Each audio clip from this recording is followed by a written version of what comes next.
I'm not ashamed. What does Jesus expect us to do with our talents?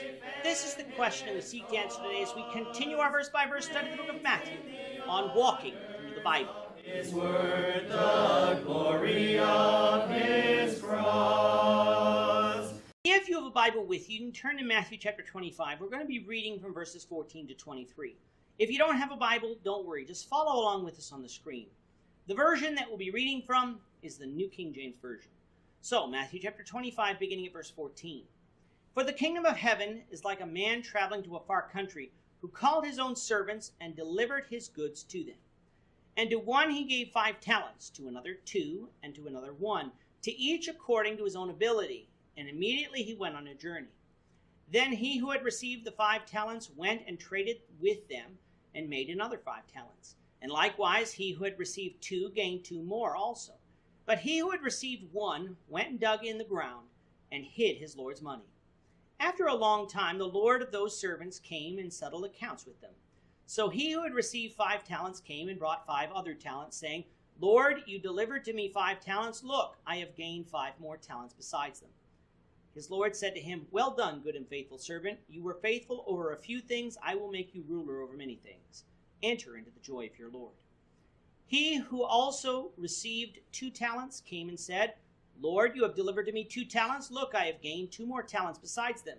His Lord said to him, Well done, good and faithful servant. You have been faithful over a few things. I will make you ruler over many things. Enter into the joy of your Lord. This is the parable of the talents, the final parable taught by Jesus.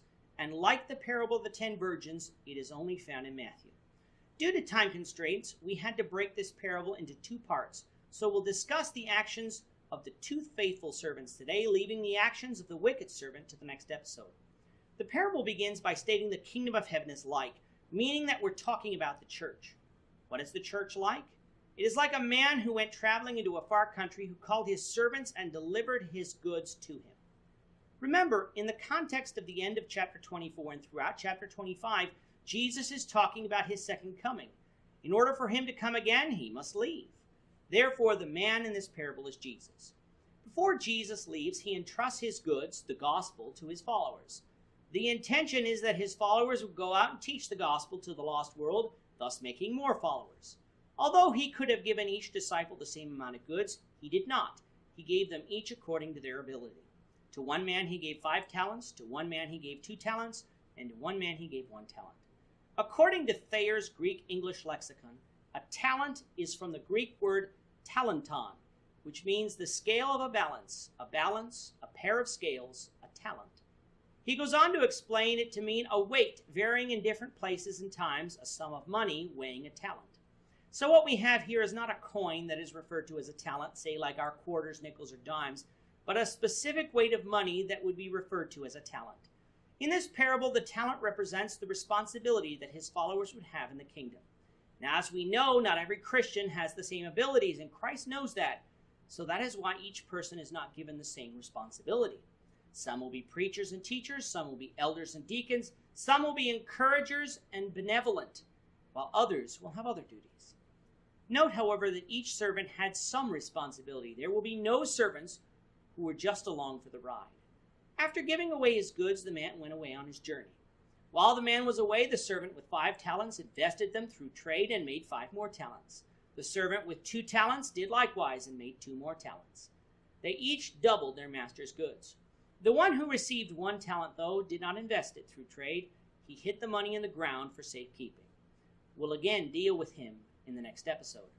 And just as Jesus has been discussing in chapter 24, and then earlier in this chapter in the parable of the 10 virgins, the man returned and asked for an account from his servants. We might call this a judgment day of sorts.